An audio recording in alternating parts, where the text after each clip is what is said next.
তৃণমূল পার্টিটা উঠে যাবে, থাকবে না। অন্যায় করবে দল আর তাই দাঁড়িয়ে নেব আমরা। ভোটে ভয়ানক ভরাডুবির ক্ষতে প্রলেপ দেবার আগেই সামনে চলে এসেছে তৃণমূলের সই জালিয়াতি। গোটা ঘটনা সামনে এনেছেন সদ্য তৃণমূলের টিকিটে জিতে আসা দুই বিধায়ক। সদ্য প্রাক্তন শাসক দলের আরও এক জালিয়াতির পর্দাফাঁস হয়েছে, মুখ পুড়েছে তৃণমূলে। আর পরিস্থিতি সামাল দিতে তড়িঘড়ি উলুবেড়িয়া পূর্বে সদ্যজয়ী তৃণমূল বিধায়ক ঋতব্রত বন্দ্যোপাধ্যায় এবং এন্টালির জয়ী বিধায়ক সন্দীপন সাহাকে দল থেকে বহিষ্কার করেছে তৃণমূল।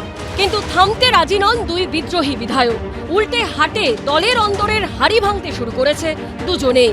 সরাসরি তাদের নিশানায় অভিষেক বন্দ্যোপাধ্যায় ও মমতা বন্দ্যোপাধ্যায়। 13 জন বিধায়ককে নিয়ে বিতর্ক হচ্ছে, যাদের নাম ক্যাপিটাল লেটার বলে লেখা আছে।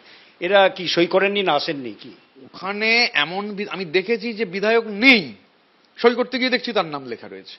তারপরে খেয়াল করে দেখলাম ওই ক্যামাক স্ট্রিট কোম্পানির কিছু যারা চাকুরিজীবী, ওরাই খাতা নিয়ে নাড়াঘাটা করছিল। এখন তদন্ত করে দেখতে হবে। আমি তো মুখ্যমন্ত্রীকে অনুরোধ করব, সাধারণ সম্পাদকের যে অফিসের যারা ছিলেন তাদেরও আমার ধারণা তদন্তের আওতায় আনা দরকার।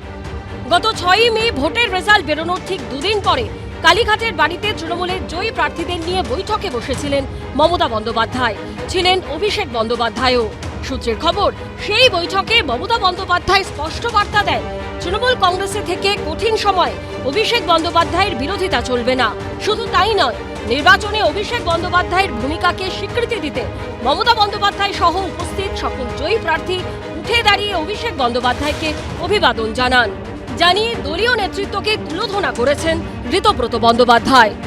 তৃণমূল তো জেতেনি, তৃণমূল পরাজিত হয়েছে, মানুষ তৃণমূলের বিরুদ্ধে ভোট দিচ্ছে। 6 তারিখের মিটিংয়ে বলছে সবাই উঠে দাঁড়ান, সবাইকে উঠে দাঁড়াতে হবে। কেন উঠে দাঁড়াতে হবে?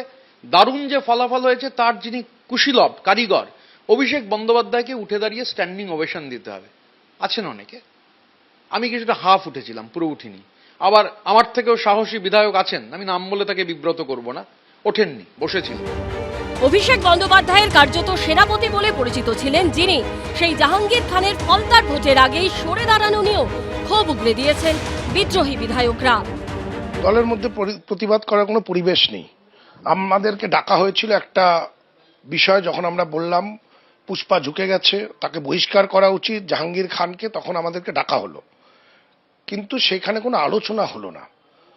আমরা যখনই কোনো প্রশ্ন করতে গেছি বলে টুইট দেখে নাও, প্রশ্ন করার জন্য হাত তুললে বসিয়ে দেওয়া হয়, বলে এখন না পরে।